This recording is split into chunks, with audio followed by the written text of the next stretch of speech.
Alex! Er war hier? Er hat Lisa mitgenommen. Neuer Sexskandal auf Schloss Königsbrunn.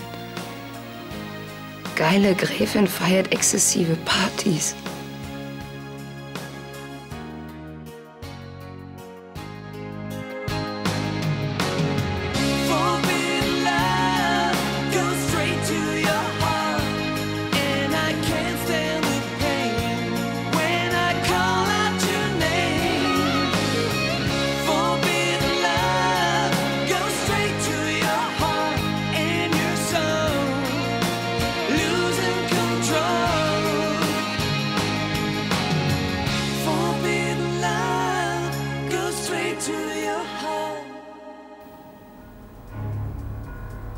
Oh Gott.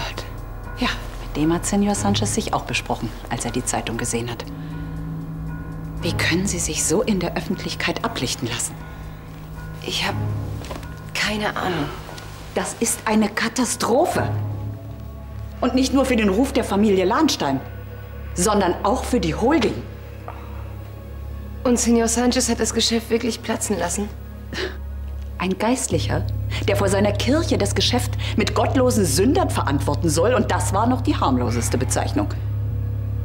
Und dabei wollte ich mit Gregor nur meinen Junggesellenabschied feiern. Scheinbar sehr ausgiebig. Ich habe 2 Gin Tonic getrunken, mehr nicht. Ich bin heute Morgen in einem Hauseingang aufgewacht. Ich kann mich an nichts mehr erinnern. Ich habe geahnt, dass irgendwas Schreckliches passieren wird. Was, wenn Alex hier etwas antut? Das wird er nicht. Es tut mir leid. Adi, es ist besser, wenn du uns gehst. Tschüss.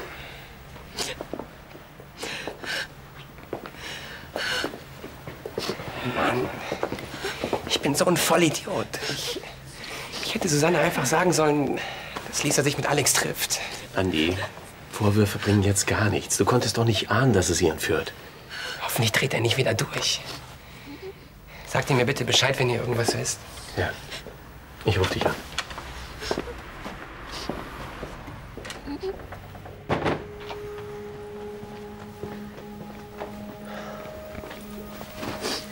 Komm mal her. Lisa wird ganz schnell gefunden.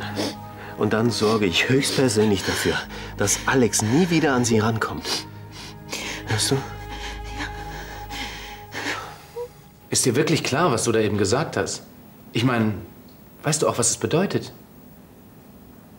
Absolut. Trotzdem, ich verstehe immer noch nicht so ganz, warum du deine Meinung plötzlich geändert hast. Leonhard, wir sind Geschwister, können nie mehr sein. Und ich will dir weder im Weg stehen, noch völlig aus deinem Leben verschwinden. Moment mal, vor ein paar Tagen klang das aber noch ganz anders. Ich war enttäuscht und verletzt, dass du ausgerechnet mit Jana... Mir wär's ja auch lieber, es wäre nicht deine beste Freundin gewesen. Das glaube ich dir ja. Aber es ist in Ordnung für mich jetzt. Wirklich. Außerdem will ich doch auch nicht, dass mein großer Bruder Heimlichkeiten vor mir haben muss. Versprich mir nur eins. Egal, mit welcher Frau du je zusammenkommst, tu ihr nicht weh.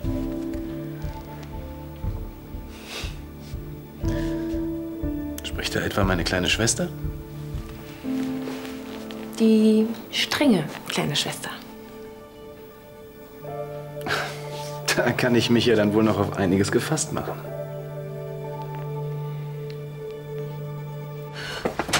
Gut, dass du da bist. Ist doch logisch. Susanne? Paul!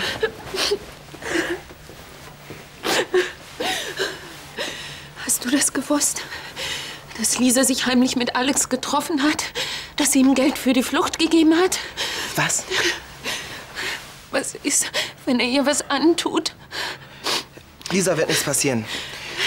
Aber wie kannst du das sagen? Alex ist krank, er ist unberechenbar. Aber Lisa ist sein Ein und Alles. Und wenn wir sie nie wiedersehen? Unsinn. Er hat keine Chance, sich mit Lisa nach Argentinien abzusetzen. Dem fällt bestimmt irgendwas ein. Nein, er wird nicht weit kommen. Vorher fasst ihn die Polizei.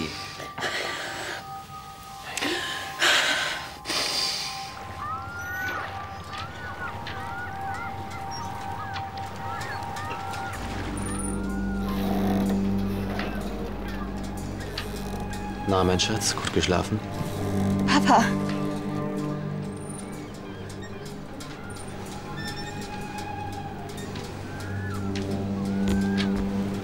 Wo sind wir? Auf einem wunderschönen Hausboot. Wenn du willst, zeige ich dir gleich alles. Was hast du vor? Wir haben viel vor, Schatz. Wir kehren zurück nach Argentinien. Was? Mit diesem Kranwitz über den Atlantik, das ist doch Wahnsinn. Hab keine Angst. Vertrau mir einfach.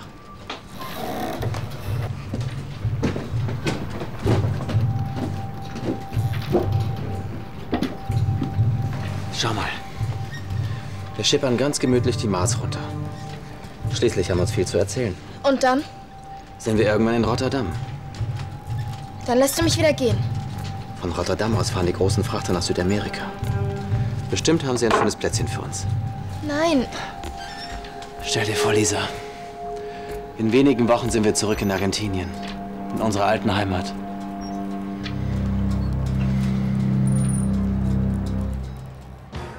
Hallihallo, hast du gestern noch die Sau rausgelassen? Ich habe nur 2 Gin Tonic getrunken und trotzdem bin ich heute Morgen auf der Straße aufgewacht. Ach, wow, wenn das der werte Herr Gemahl erfährt. Das ist nicht witzig, wegen dem Artikel ist ein Riesengeschäft geplatzt. Gregor, bitte denk nach. Ist dir gestern irgendwas aufgefallen? Leider nur das wahnsinnige Dekolleté von dieser Natascha, die mich noch abgeschleppt hat. Eins hat mich schon irritiert. Wir sind dann noch in einem anderen Club, Natascha und ich. Und dann war sie plötzlich weg. Was ist daran so ungewöhnlich? Dass mich noch nie eine Frau hat stehen lassen? Gregor, ich will jetzt nicht mit dir über deine verletzte Eitelkeit diskutieren. Ich will wissen, Hör mir doch erst mal zu. Je länger ich drüber nachdenke, desto sicherer bin ich mir, dass diese Frau mich absichtlich weggelotst hat. Ach, was, Tradition hin oder her, wenn ich den Laden zu dem ordentlichen Preis wieder abstoßen kann. Hätte ich das geahnt, ich hätte ihm meine Firma nie verkauft. Tja. Adrian, wie kannst du nur so herzlos sein? Der arme Mann.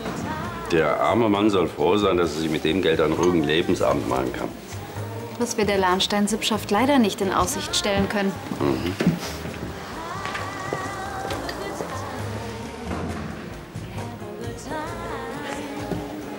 Hallo, Charlie.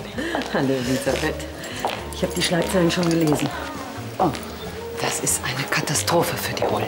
Wie kann Nathalie sich so gehen lassen und das noch kurz vor der Hochzeit? Sie behauptet, sie könne sich an nichts erinnern. Frau Brandner, machen Sie mir die Rechnung, Frau Schneider. Natürlich.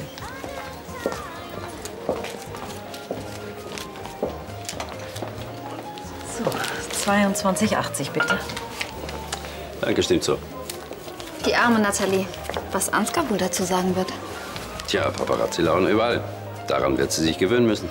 Ja, und bis sie sich daran gewöhnt hat, wird sie uns vermutlich noch mit weiteren schönen Geschichten überraschen.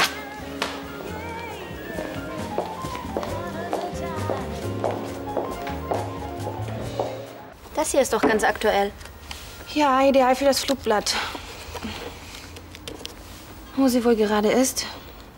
Hoffentlich dreht ihr Vater nicht wieder durch. Wie auf Susanne und Carlas Hochzeit. Hör bloß auf. Wenn Andi zurückkommt, sagst du ihm Bescheid, dass ich schon mal im Copyshop bin? Soll ich nicht mitkommen? Also die 100 Kopien kriege ich gerade mal alleine hin. Du kurierst dich schön aus, ja? Oh, hi Leonard. Übernimmst du die Wache? Also, wenn sie sich außerdienstlich noch was von mir sagen lässt, gern. Ein Versuch wär's wert.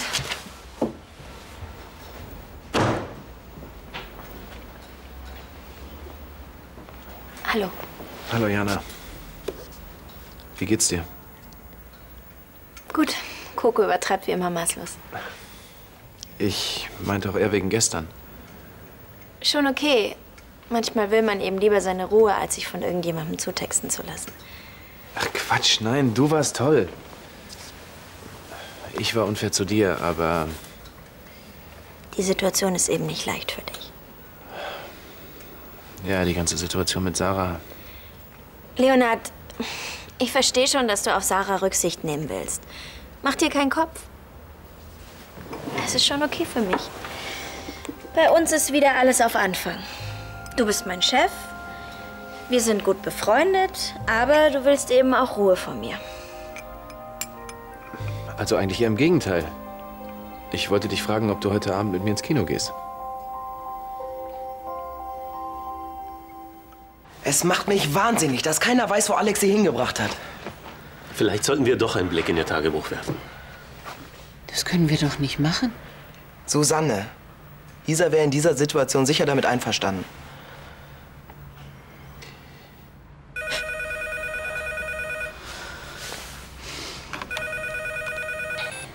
Susanne Brandner. Rolfes, Kriminalpolizei Düsseldorf. Gibt's irgendwelche Neuigkeiten? Meine Kollegen haben in der Nähe der niederländischen Grenze einen gestohlenen Wagen gefunden, mit dem ihr Ex-Mann vermutlich geflohen ist. Wie kommen Sie denn darauf? In dem Auto lag der Schülerausweis ihrer Tochter. Wahrscheinlich hat sie ihn absichtlich als Hinweis für uns hinterlassen. Aber Lisa haben Sie noch nicht gefunden. Nein, aber wir haben endlich eine konkrete Spur. Das ist ja... Vielen Dank, Frau Rolfes. Ich melde mich, sobald wir mehr wissen. Wiederhören. Wenn die Polizei schon ungefähr weiß, wo die beiden stecken, dann wird's auch nicht mehr lange dauern und Lisa ist wieder bei uns.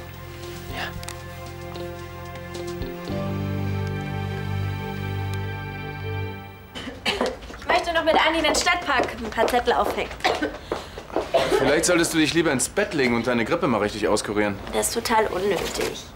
So eine verschleppte Grippe ist nicht witzig, das weißt du. Und du laborierst schon eine ganze Weile damit rum. Ja, ja, Herr Doktor. Meine Schwesternschülerin weiß mal wieder alles besser und lenkt mich dabei so sehr ab, dass ich fast zu spät zum Dienst komme. Sag mal, wie wär's, wenn wir uns vor dem Kino heute Abend noch im No Limits treffen? Findest du das gut? Ich meine, wenn Sarah da auftaucht, was ja nicht so ganz unwahrscheinlich ist. Ist das völlig okay? Ich glaube, das sieht sie anders. Ja, das ging sogar von Sarah aus. Sie hat nichts mehr dagegen, wenn ich mich ganz offen mit anderen Frauen treffe. Selbst wenn du es bist. Warte mal. Du bist nur hierher gekommen, weil Sarah dir quasi die Absolution erteilt hat? Wenn du so willst, ja.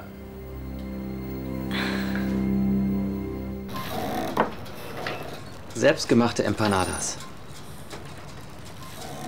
Okay, sie sind vielleicht ein bisschen improvisiert. Aber wenn wir erst in Buenos Aires sind, mache ich sie wieder nach dem alten Rezept. Willst du sie nicht wenigstens probieren? Ich habe keinen Hunger. Kleines. Du hast den ganzen Tag noch nichts gegessen. Ich will nach Hause. Wir fahren doch nach Hause. Okay, es wird vielleicht eine Weile dauern, aber... Nach Hause zu Susanne, Arno, Paul, Andi. Die hast du doch bald vergessen.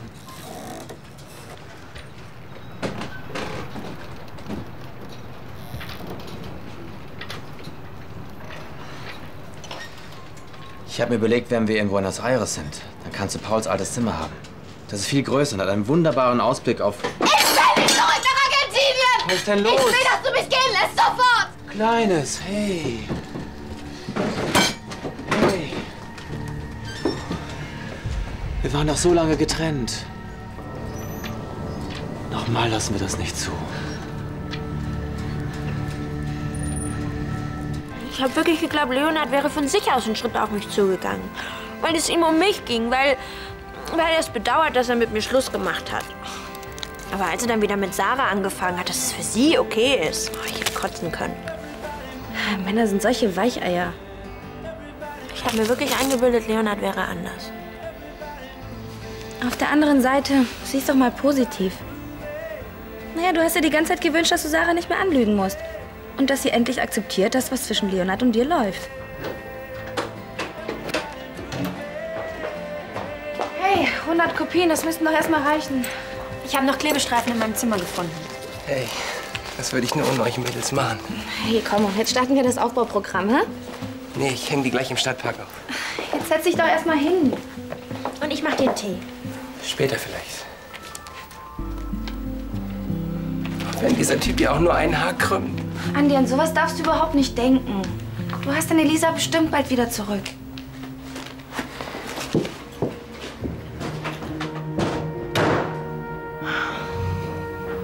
Manchmal frage ich mich, ob ich noch richtig ticke. Mann, ich heule hier die Ohren voll wegen meiner Männergeschichten und Andi, der hat ein richtiges Problem.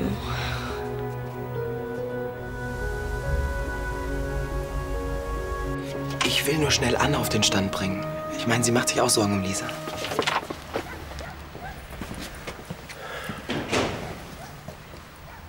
Was will Alex mit Lisa in den Niederlanden?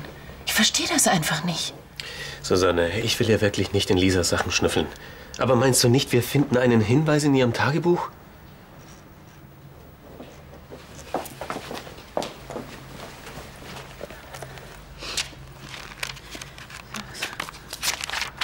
Andi, Konstantin. Aber nichts, keine Alex, nichts. Guck doch mal genau in der Zeit, kurz nach der Hochzeit.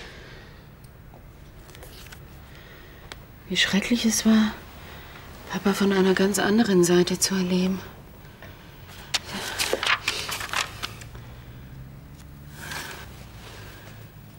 Denke ich oft an den letzten schönen Urlaub mit ihm.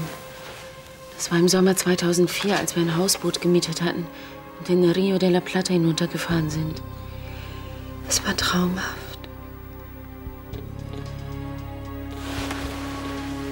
Lisa hat immer wieder davon gesprochen, dass sie noch mal so eine Tour mit Alex machen möchte. Sie war sehr, sehr glücklich damals.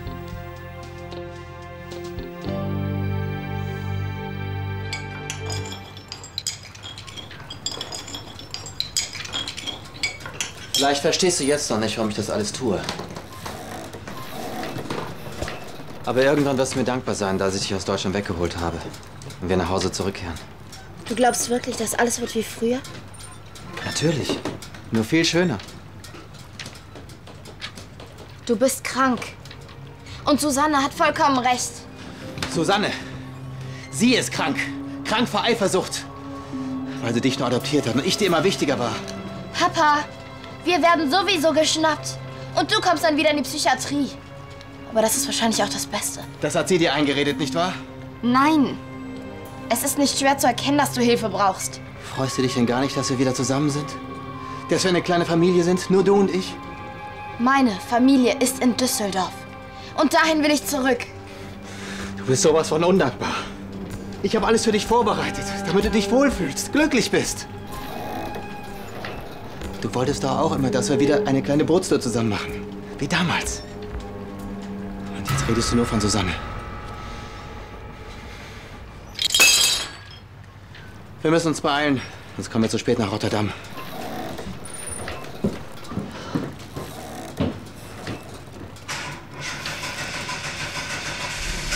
Was ist das jetzt? Los, spring an! Du blöde Scheißkiste, los! Na komm! Oh Gott! Ja, ich vermisse dich auch. Bis dann. Tschüss. Nathalie. War das Johannes? Ja. Haben Sie ihm erzählt, was passiert ist? Nein. Das besprechen wir lieber, wenn die beiden von ihrer Geschäftsreise wieder zurück sind. Ich war eben bei Leonard im Krankenhaus.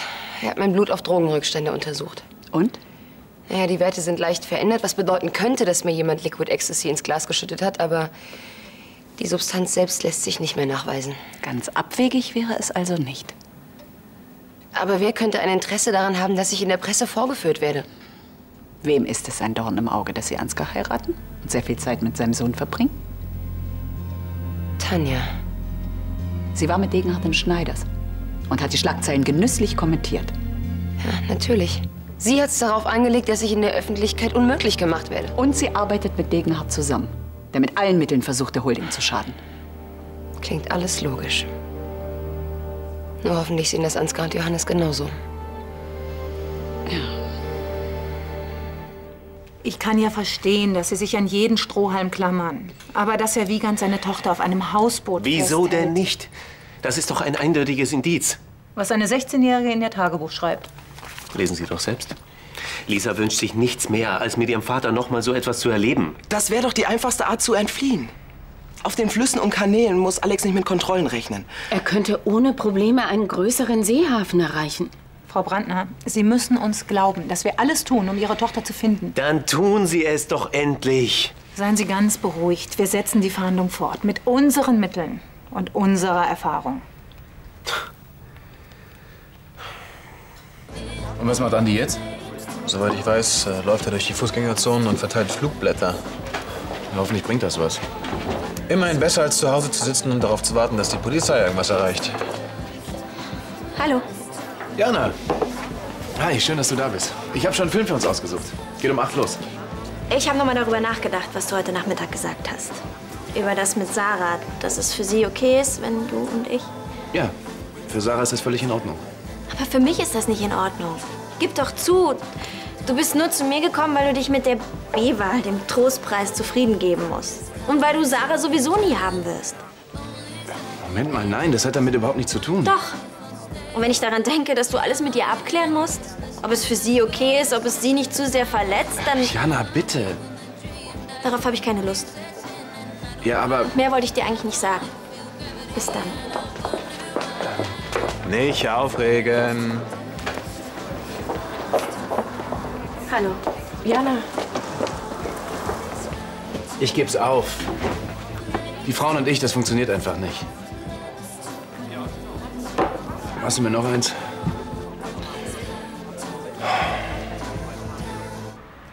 Vertrauen Sie uns. Wir tun alles, um Ihre Tochter wiederzufinden. Und wir tun das Richtige. Das glaube ich ja. Von wegen. Jetzt haben Sie einen konkreten Hinweis und was tun Sie? Nichts. Lars. Dass Alex Lisa auf ein Hausboot gebracht hat, ist eine reine Vermutung. Der man nachgehen muss. Aber wenn die Polizei dazu nicht in der Lage ist... Wie, du willst selbst nach ihr suchen? Ja, natürlich. Ich begleite dich. Nein, Susanne, du bleibst hier, ja? Lars hat recht. Falls die Kommissarin sich noch mal meldet oder Lisa gefunden wird. Ich mach mich auf den Weg.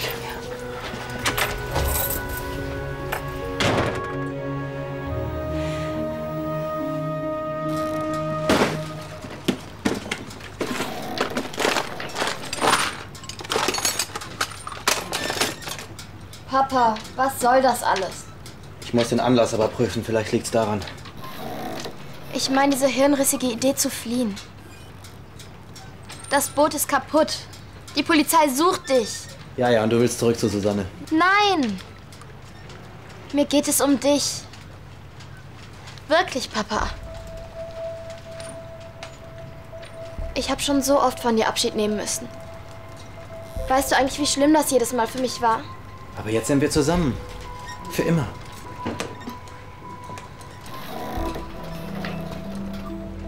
Mach dir doch nichts vor. Die Polizei wird dich finden. Und wenn du dich dann wehrst... Versteh doch, ich will nicht, dass sie dir etwas antun. Auf dich schießen, dir etwas passiert.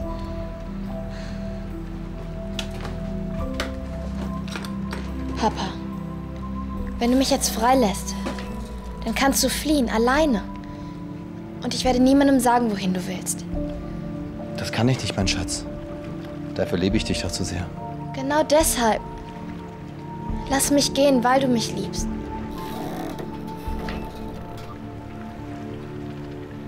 Gib mir die Schlüssel. Bitte.